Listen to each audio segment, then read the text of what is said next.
इस वीडियो में हम लोग कवर करने वाले हैं ओटिक गैंग्लियन। ठीक है, हम लोग कर रहे हैं chapter temporal and infra temporal region. ये चैप्टर नंबर 6 है, बीडी हेड एंड नेक का। इसके अलावा मैं मैसेटर मसल के अपलोड कर चुकी हूँ वीडियो, और इस चैप्टर में से मैंने आपसे कहा था कि आर्टरीज और नर्व्स आपको एक साथ अपलोड करूँगी। तो अब मेरे पास ओटिक गैंग्लियन बचा है और टेम्पोरो मैंडिबुलर जॉइंट बचा है।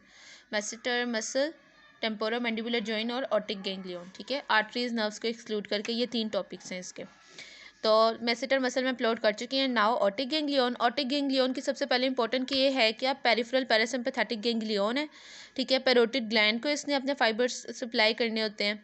ये परा कहाँ पे होता है? ये मेरे पास स्कल बोन है। ठीक है, तो यहाँ पे आए, अभी मैं आपको बताती हूँ। ये इंफ्रा टेम्पोरल फोसा में पड़ा हुआ है। ठीक है, ये हमारे पास ऊपर वाला ज़ाइगोमेटिक आर्च से ऊपर टेम्पोरल फोसा है, ज़ाइगोमेटिक आर्च से नीचे ये वाला जो पोर्शन है ये इंफ्रा टेम्पोरल फोसा है। मैं इंफ्रा टेम्पोरल फोसा पे वीडियो अपलोड कर चुकी हूँ। तो ये जो है अब यहाँ पे है, मैं आपको याद करवाती हूँ। ये फोरामन रोटेंडम है। ठीक है, ये फोरामन ओवेल है, ये फोरामन लेसरम है, और ये वाला मैंने ये बहुत अच्छे से आपको फोरामन करवाए हुए हैं, फोरामन स्पाइनोसम है ये। ठीक है, ये फोरामन स्पाइनोसम है।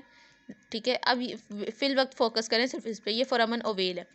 ओटिक गैंग्लियन कहाँ पे पड़ा होता है? ओटिक गैंग्लियन जो है ये पड़ा होता है, ठीक है, ओटिक गैंग्लियन पड़ा होता है, ये फोरामन ओवेल है। ठीक है, वो मैंने आपको दिखाया था क्रेनियल, मिडल क्रेनियल फोसा से, और आप ये नॉर्मल बेजालिस में देखें ये ओटिक गैंग्लियन है। ओटिक गैंग्लियन जो है आपके पास ये इंफ्राटेम्पोरल फोसा में इस फोरामन ओवेल के पास पड़ा होता है। ठीक है, तो ये इसकी लोकेशन है बोन में। तो कोई आपसे पूछे कि फोरामन ओटिक गैंग्लियन कहाँ पे पड़ा होता है, तो आपने पहले देखना फोरामन ओवेल की लोकेशन कहाँ है, फिर आपने बता देना स्कल बोन पे। उसके बाद जो है हमारे पास ये फंक्शनली किससे रिलेटेड है? ग्लोसोफिरिंजियल नर्व से। फंक्शनल जब हम कहते हैं ना, ये वाला गैंग्लियन फंक्शनली फलां नर्व से रिलेटेड है, इसका मतलब ये होता है, वैसे टोटल 3-4 ही गैंग्लियन है। इसका ये मतलब होता है कि वो वाली नर्व जो है वो अपने पैरासिम्पैथेटिक फाइबर इसके पास लेके आ रही है, वो फाइबर लेके आ रही है वो। और टोपोग्राफिकली रिलेटेड है, इसका मतलब कि उस वो नर्व में, ठीक है, यानी कि मैं आपको बताती हूँ। अब फॉर एग्जांपल पहले मैं ये कवर करवा दूँ। अब जो है ये ग्लोसोफिरिंजियल नर्व है, 9 नर्व ये लेके आ रही है फाइबर, तो ये फंक्शनली रिलेटेड है ओटिक गैंग्लियन में। फिर ओटिक गैंग्लियन से एक होती है सेंसरी ब्रांच, कोई ऐसी नर्व जो आ रही है लेकिन रिले नहीं कर रही, निकल रही है और सारे फाइबर वो लेके जा रही है, जैसे ऑरिकुलर टेम्पोरल नर्व। मैं अभी आपको ओटिक गैंग्लियन सारा बताऊंगी तो आपको क्लियर हो जाएगा। तो वो ऑरिकुलर टेम्पोरल नर्व हम कहेंगे ये टोपोग्राफिकली रिलेटेड है। ठीक है, सपोज ये मेरे पास ओटिक गैंग्लियन है। ठीक है, किसी भी गैंग्लियन की 3 रूट होती हैं, ठीक है, जो उसमें आ रही होती हैं और एक उसमें से निकल रही होती है। ठीक है, तो ये आपके पास ओटिक गैंग्लियन है। ठीक है, ओटिक गैंग्लियन में 3 रूट आ रही है। एक सेंसरी रूट, ठीक है, वो सेंसरी रूट जो आ रही होती है ना वो रिले नहीं करती, वो आती है और निकल जाती है। ठीक है, फिर होती है हमारे पास पैरासिम्पैथेटिक रूट, ये प्री गैंग्लियोनिक फाइबर्स होते हैं, ये रिले करते हैं। किसी भी गैंग्लियन में आप ये देखेंगे कि सेंसरी रूट होगी, पैरासिम्पैथेटिक होगी, सिम्पैथेटिक रूट होगी। सेंसरी रूट रिले नहीं कर रही होगी, निकल जाएगी।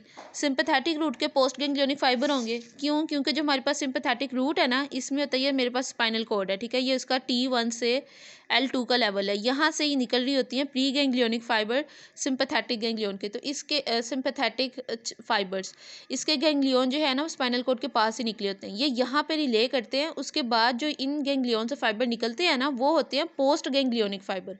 ये मैं बस आपको वैसे एक्सप्लेन कर रही हूँ।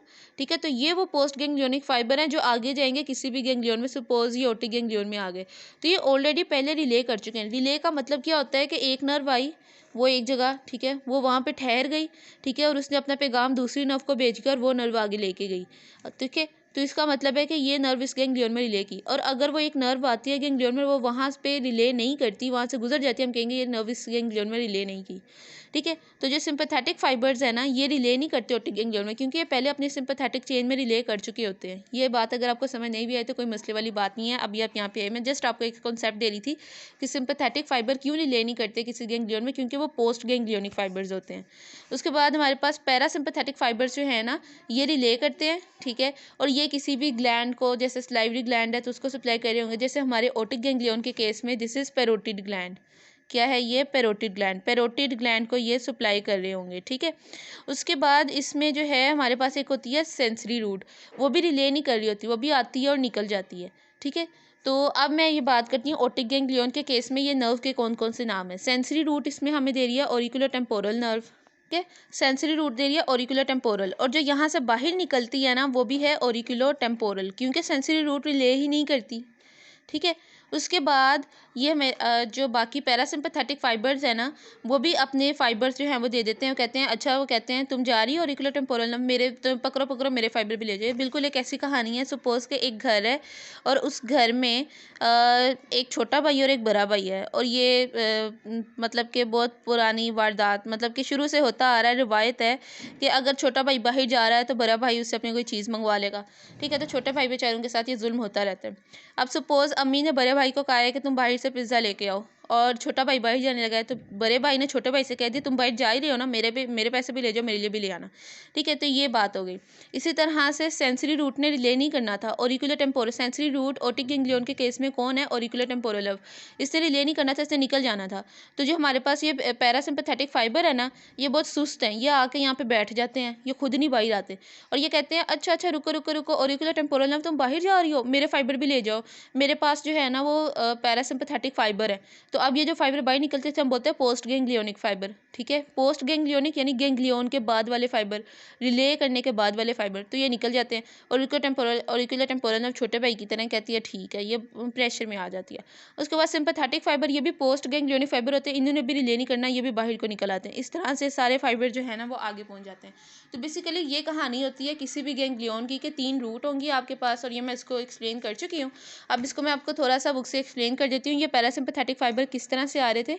ये आपके ब्रेन स्टेम में इंफीरियर सैलिवेटरी न्यूक्लियस है, वहाँ से आए, ग्लोसोफरेंजियल नर्व लेके आई। ग्लोसोफरेंजियल नर्व ने आते आते इसने टिम्पैनिक ब्रांच दी, ये मैं आपको पहले पेरोटिड ग्लैंड में एक्सप्लेन कर चुकी हूँ, तो अगेन ये एक्सप्लेन हो रहा है। उसने ग्लोसोफरेंजियल नर्व ने टिम्पैनिक ब्रांच दी, वो गैंग्लियोनिक फाइबर टिम्पैनिक ब्रांच में आ गए। ठीक है, पैरासिम्पैथेटिक फाइबर। उसके बाद टिम्पैनिक ब्रांच जो है ये मिडिल एयर में होता है, टिम्पैनिक प्लेक्सस, वहाँ पे पहुँच गए। वहाँ से जो है वो निकली लेजर पेट्रोसल नर्व। ये अब ये ना फाइबर आगे आगे पहुँचाते जा रहे हैं। मतलब सपोज करें ये सबसे बड़ा भाई है, ये 4 भाई हैं, ये 4th नंबर वाला सबसे बड़ा भाई है, उसने अपने छोटे पे प्रेशर डाला, तीसरे नंबर वाले भाई को बाहर भेज दिया। तीसरे नंबर वाला भाई अभी गेट से बाहर निकला तो उसे पता चला दूसरे नंबर वाला भाई जो है वो बाहर खड़ा हुआ है। ठीक है, तो उसने उसको पैसे पर करा दिया, जाओ अम्मी ने ये काम क्या करके आओ। दूसरे नंबर वाला भाई थोड़ा सा आगे अभी रास्ते में था, उससे अपना और छोटा भाई नजर आ गया, उसने उस पर प्रेशर डाल के कह दिया तुम काम कर लो।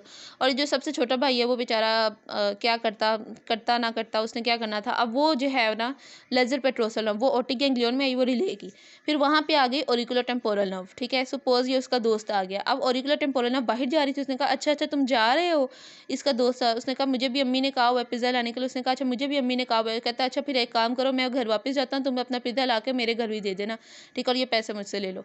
उसने कहा ठीक है। तो ऑरिकुलर टेम्पोरल नर्व ने अपने सेंसरी फाइबर भी पकड़े, उसने इसके पोस्ट गैंग्लियोनिक फाइबर भी पकड़े, और जो है ना वो ऑरिकुलर टेम्पोरल नर्व बन के पेरोटिड ग्लैंड तक पहुंच गई। ठीक है, ये हो गई। फिर उसके बाद अब आज सेंसरी रूट कौन है, auricular temporal nerve. Parasympathetic root में इसमें फंक्शनल नर्व कौन सी है, ग्लोसोफरेंजियल नर्व। तो ओटिक गैंग्लियन फंक्शनली रिलेटेड है ग्लोसोफरेंजियल नर्व से, और ये किससे रिलेटेड है, इसके अलावा जी ये रिलेटेड है टोपोग्राफिकली मैंडिबुलर नर्व से, क्योंकि ऑरिकुलर टेम्पोरल नर्व ब्रांच है मैंडिबुलर नर्व की, जिसलिए हम इस तरह से कहते होते हैं, जब हम कहते हैं ना कि फलां गैंग्लियन जो है वो फंक्शनली इससे रिलेटेड, मतलब वो फाइबर लेके आ रहा है, और टोपोग्राफिकली इससे रिलेटेड है, मतलब वो फाइबर लेके या तो जा रहा है लेकिन रिले नहीं कर रहा है, जैसे मैंडिबुलर नर्व। ठीक है, मैंडिबुलर नर्व की डिवीजन है ऑरिकुलर टेम्पोरल नर्व। ठीक है, ये मैंडिबुलर नर्व की ब्रांच है। ये हो गए हमारे इसके साइज। और सिंपैथेटिक फाइबर्स कौन लेके आ रहे हैं, सिंपैथेटिक फाइबर जो हैं ये आपको पता है पोस्ट गैंग्लियोनिक फाइबर है, स्पीरियर सर्वाइकल गैंग्लियन से आ रहे हैं। ये जितने भी है ना सिंपैथेटिक फाइबर सारे गैंग्लियन में सर्वाइकल गैंग्लियन से ही आ रहे हैं, कोई स्पीरियर कोई मिडल कोई इंफीरियर, कोई तीनों से आता है, और यहाँ पे स्पीरियर सर्वाइकल गैंग्लियन है। और इसके अलावा ये मिडल मेनिंजियल आर्टरी के गिल्ड प्लेक्सस बना के आ रहे होते हैं। ठीक है, और इसके अलावा इसके अदर फाइबर्स जो हैं वो गैंग्लियन के नर्व टू मीडियल टिरिगोइड, ठीक है, उसको जा रहे हैं, passes through it। इसके अलावा कोडा tympani nerve is connected to the otic ganglion. ठीक है, और these connection provide an alternative pathway for taste. ठीक है, तो कोडा टिम्पैनी नर्व जो है वो इससे कनेक्टेड होती है। तो यहाँ पे जो है वो हमारे पास इसका कंप्लीट होता है otic ganglion. Best of luck, I hope आपको अच्छी समझ आई होगी।